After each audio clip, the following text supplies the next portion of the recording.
नमस्कार, एक बार फिर से आप सभी का स्वागत है अपने परिवार यूट्यूब चैनल मैथ अड्डा में।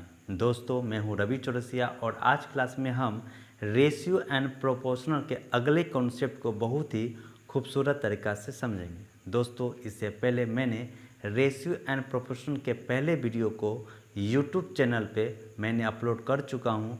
जो भी हमारे मित्र, हमारे दोस्त इन वीडियो को नहीं देखें, सबसे पहले जाएं और इन वीडियो को देखें ताकि आपका बहुत ही खूबसूरत तरीक़ा से कॉन्सेप्ट क्लियर हो जाए और आज क्लास को देखने में आपको कोई दिक्कत ना आवे। तो दोस्तों, देरी नहीं करते हुए आज क्लास हम लोग शुरू करते हैं। आपने पिछले वाली क्लास में क्या समझा था कि आपने ये समझा था अगर मैं 3:4 लिखूं तो आपने 3 को पहली राशि समझा था और 4 को आपने दूसरी राशि समझा था। और 3:4 का मतलब आपने क्या समझा था? तो आपने ये समझा था कि पहली राशि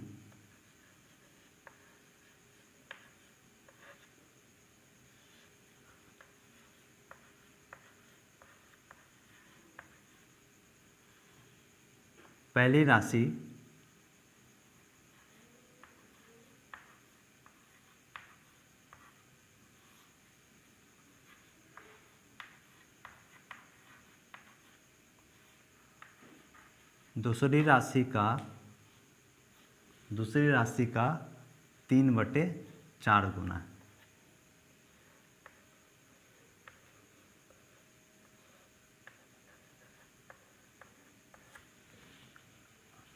अगर मैं आपको लिख दूं A/B बराबर 4:7, तो ए हमारा पहली राशि है और बी हमारा दूसरी राशि है। और आप इस 4:7 का मतलब क्या समझे थे कि पहली राशि दूसरी राशि का 4/7 गुना है। या आप ये भी बोल सकते हैं क्या ए जो है वो बी का 4/7 गुना है।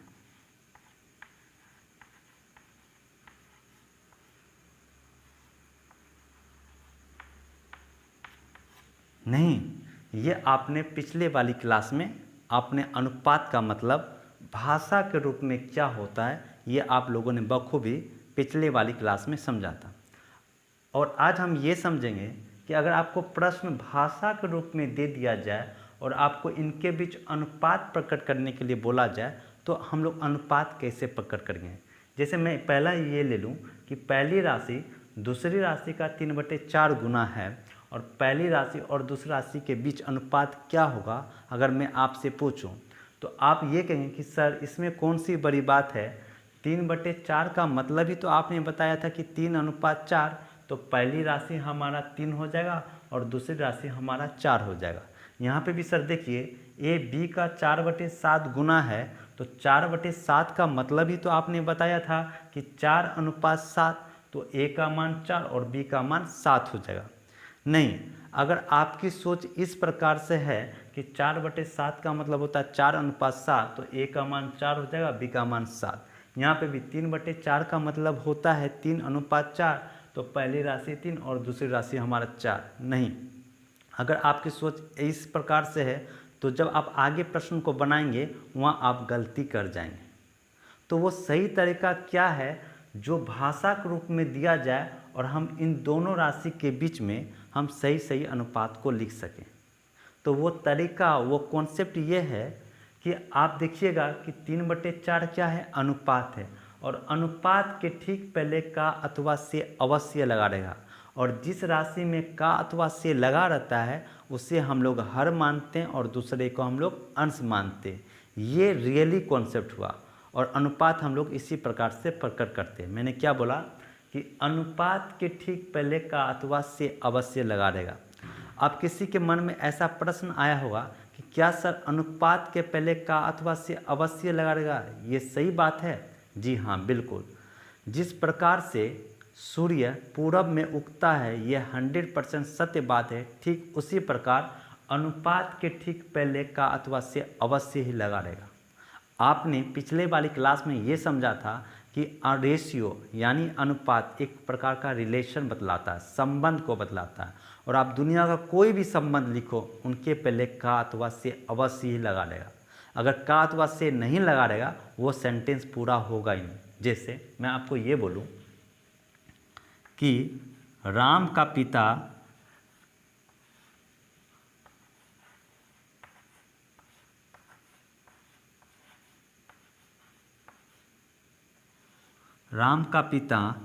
मोहन है।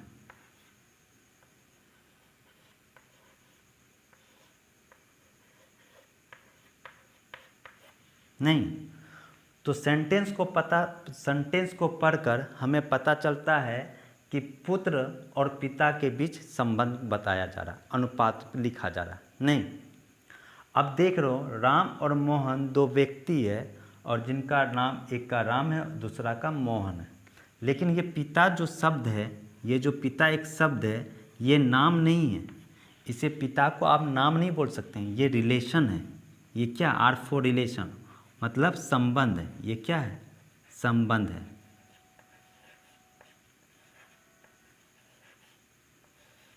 नहीं, संबंध का मतलब माता पिता, चाचा चाची, भाई बहन, मामा मामी, काका काई, ये क्या है, ये सभी नाम नहीं है, ये सभी संबंध को बतलाते। नहीं, अब देख लो पिता संबंध है और संबंध के ठीक पहले का अथवा से अवश्य लगा है कि नहीं। संबंध के ठीक पहले का लगा हुआ है कि नहीं। अगर आप कुछ देर के लिए का को हटा दो, फिर आप ये पढ़ो कि राम पिता मोहन है। क्या आपको इसमें कौन पिता है और कौन पुत्र है, क्या सही संबंध पता चल रहा है? नहीं, आपको पता नहीं चल पा रहा है। और सेंटेंस भी ये पूरा नहीं लग रहा है कि राम पिता मोहन है।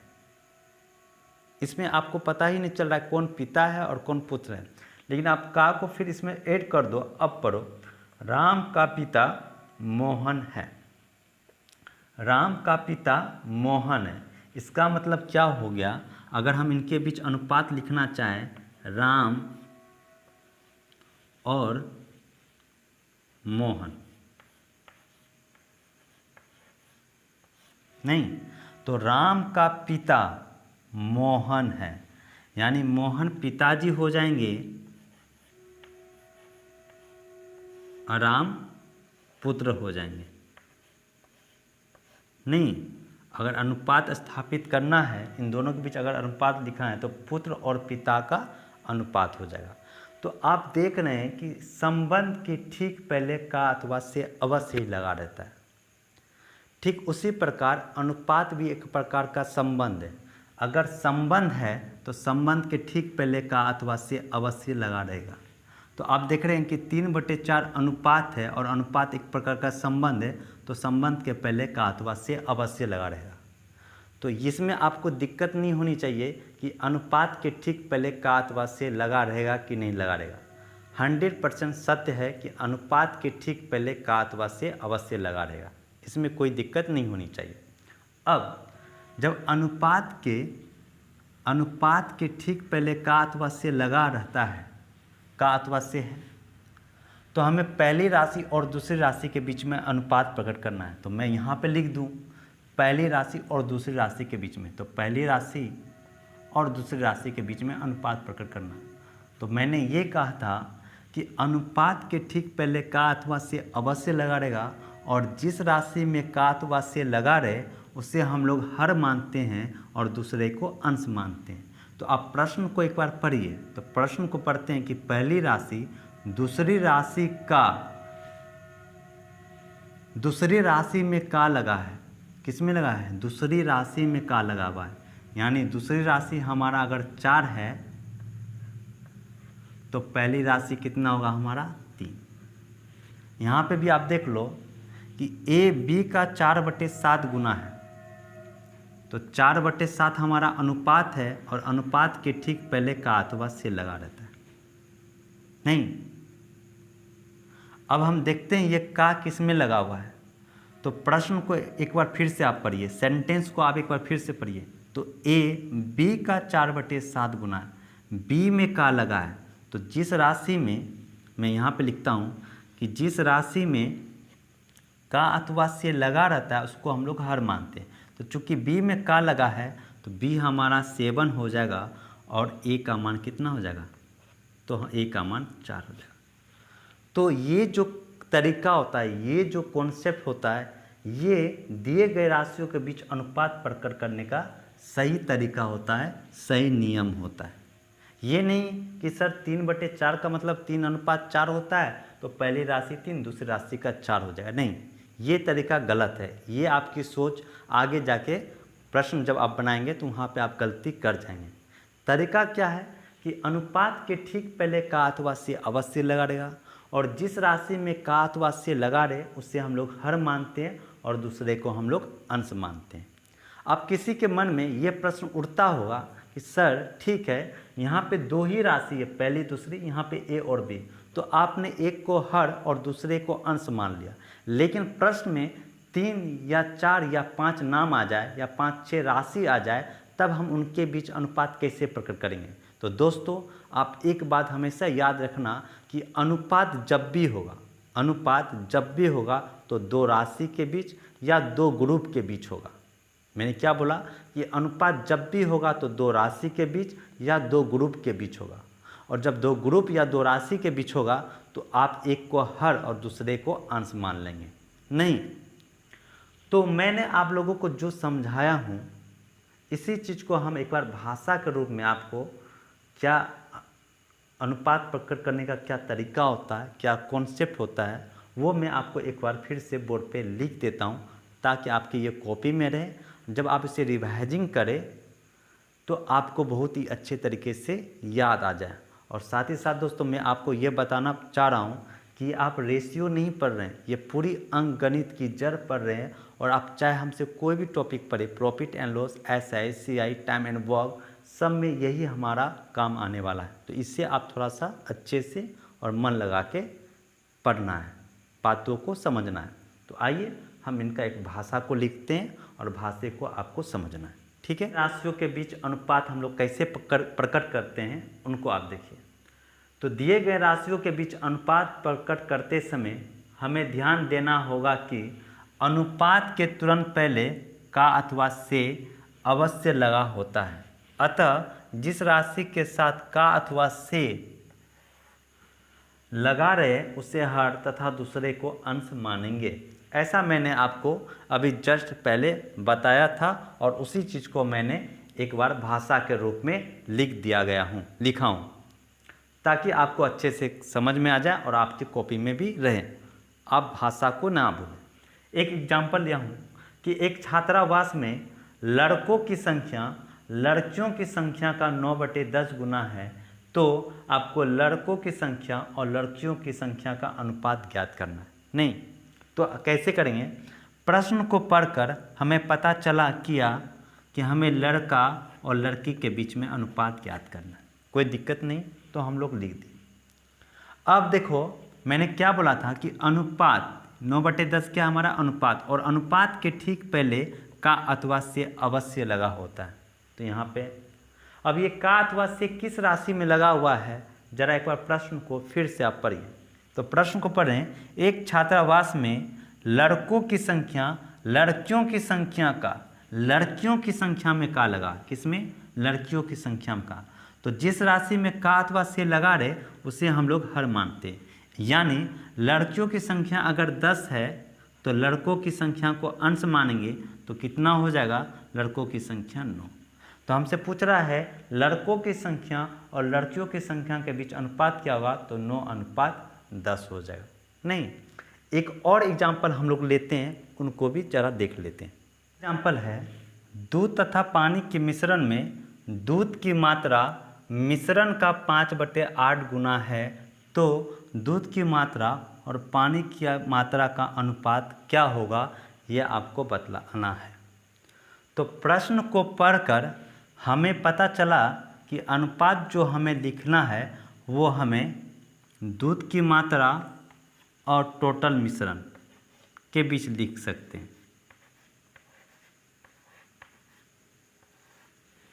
प्रश्न को हम लोग पढ़ रहे हैं तो पता चला कि अनुपात जो हम लिखेंगे, जो दिया गया डाटा है वो मिनट के बीच तो मिश्रण और दूध के बीच। कैसे? तो अब देखो 5/8 क्या है? अनुपात है, और अनुपात के ठीक पहले का अथवा से लगा हुआ है। और का अथवा से किस में लगा हुआ है? तो आप प्रश्न को पढ़ो। दूध तथा पानी के मिश्रण में दूध की मात्रा मिश्रण का 5/8 गुना है। मिश्रण में का लगा हुआ है, यानी मिश्रण हमारा 8, तो उसमें दूध कितना? तो दूध हमारा 5। तो वही मैंने बोला कि प्रश्न को पढ़कर हमें पता चला कि अनुपात जो हम लिखेंगे वो मिश्रण और दूध के बीच लिखेंगे। नहीं, अब बताओ मिश्रण जो है वो दूध और पानी का है, जिसमें हमारा दूध है 5, तो क्या हम लोग पानी नहीं निकाल सकते? पानी की मात्रा तो 8 में से 5 चला जाएगा तो 3। अब जो प्रश्न बोल रहा है उन पे हम लोग गौर कर लेते हैं। तो प्रश्न बोल रहा है कि दूध की मात्रा और पानी की मात्रा का अनुपात क्या हुआ? तो दूध की मात्रा हमारा 5 है और पानी की मात्रा हमारा क्या है? 3 है। तो आंसर हो जाएगा क्या? 5:3। और आप देख रहे हैं कि अनुपात जब भी लिखाता है तो दो राशि या दो ग्रुप के बीच ही लिखेगा। तो यहाँ पे एक राशि है दूध की मात्रा और दूसरी राशि है मिश्रण का। तो अनुपात जब भी लिखाएगा तो मिश्रण और दूध के बीच। अब पानी निकालना है तो 5:3, यहाँ से तो हम लोग निकाल ही सकते हैं। एक और एग्जाम्पल हम लोग देखते हैं कि एक छात्रावास में लड़कों की संख्या कुल विद्यार्थी का 3/7 गुना है। तो बताएं कि लड़कियों की संख्या और लड़कों की संख्या के बीच क्या अनुपात है। ये आपसे प्रश्न पूछ रहा है। नहीं, तो प्रश्न को हमने पढ़ा तो हमें पता चला कि अनुपात जो लिखेंगे वो हमें लड़कों की संख्या और कुल विद्यार्थी के बीच लिखा जाएगा।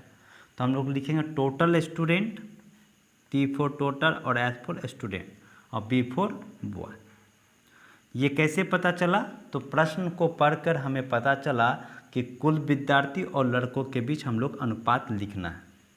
अब क्या इसमें कौन कितना है? तो एक बार प्रश्न को पढ़ें तो 3/7 क्या है? अनुपात है, और ये अनुपात के ठीक पहले का अथवा से अवश्य लगा रहता है।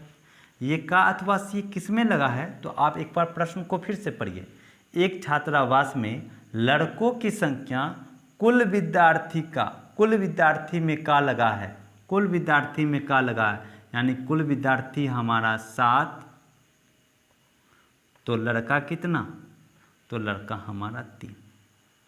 अब बताओ आप कि टोटल विद्यार्थी है 7, टोटल स्टूडेंट है 7, टोटल स्टूडेंट का मतलब लड़का और लड़की मिलकर, और जिसमें लड़का है 3, क्या इसमें हम लोग गर्ल्स की संख्या का अनुपात नहीं लिख सकते हैं? तो 7 में से 3 गया तो कितना हो गया? 4। अब प्रश्न आपसे पूछ रहा है लड़की और लड़के के बीच का अनुपात। तो लड़की हमारा कितना है? 4 और लड़का कितना है? 3। तो इनके बीच अनुपात हो जाएगा 4:3। कितना? 4:3। तो आपने क्या देखा? आपने आज की क्लास में ये सीखा कि जब हमारा प्रश्न भाषा के रूप में दिया गया रहेगा तो उनके बीच हम लोग अनुपात कैसे लिखते हैं वो आपने आज की क्लास में पढ़ा, और आज की क्लास में आपने समझा। क्या समझा? कि मैंने ये समझा कि जब भी प्रश्न आपको भाषा के रूप में पूछा जाए तो हम लोग क्या बोलते हैं कि अनुपात के ठीक पहले का अथवा से लगा रहता है, और का अथवा से जिस राशि में लगा हुआ रहता है उसको हम लोग हर मानते हैं, दूसरे को अंश मानते हैं। और अनुपात जब भी होगा तो दो राशि या दो ग्रुप के बीच ही दिखाएगा।